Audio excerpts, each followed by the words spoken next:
We mentioned one method of correcting mistake during data entry. Simply use the backspace key, but there are some other techniques too. And certainly there will be times when you have large entries in cells, you'd like to make some changes, but you don't want to totally re-enter them.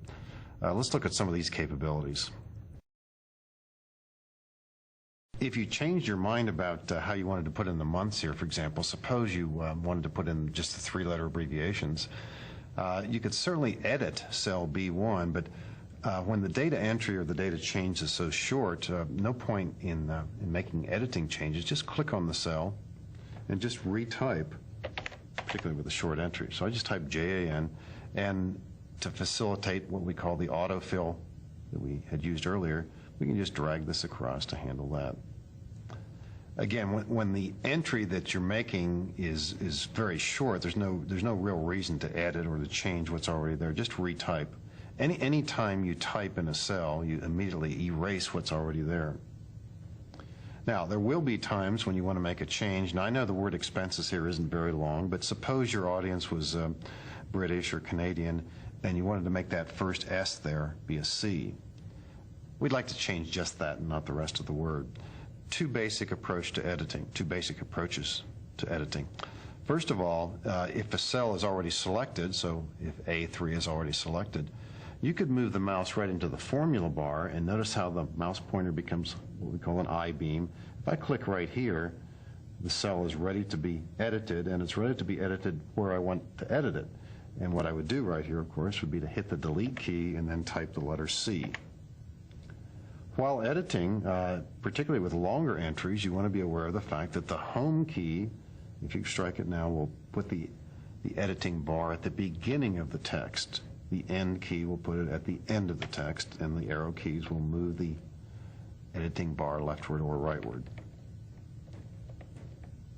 Upon completion of editing, you probably want to hit enter, but once again, if your hand happens to be on the mouse, you could also click on the green check.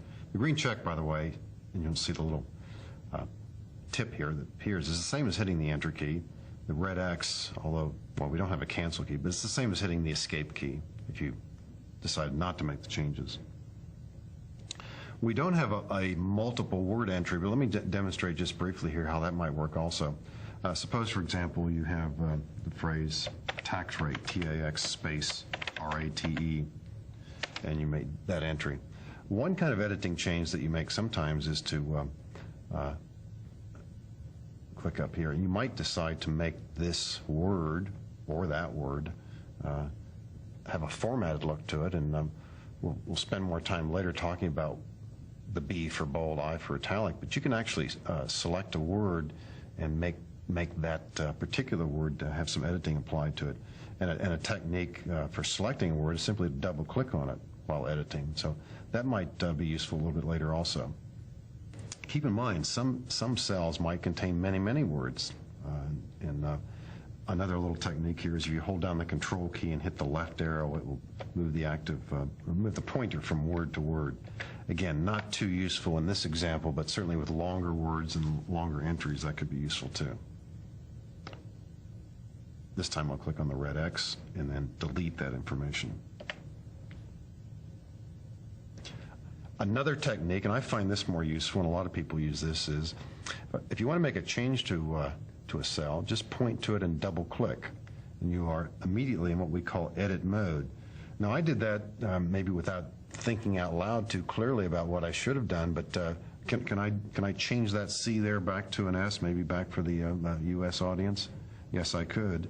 But to do this in a different way, rather than just pointing at the cell and double clicking, and let me zoom for a second here. I'm going to slide to the right and zoom up to 200% to make this a little clearer by clicking on the zoom box, 200%, and now on the left-hand side of the screen. The issue is rather than just casually double-clicking anywhere in here to make the process a little more efficient, I want to change this C here. I'm going to double-click either in front of or behind the C here.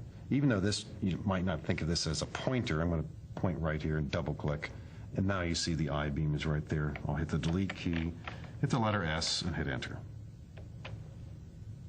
A time-honored technique that we could also use here, it's been around for years, also in Lotus 1, 2, 3, and I think back in VisiCalc in the early 80s even, the function key F2.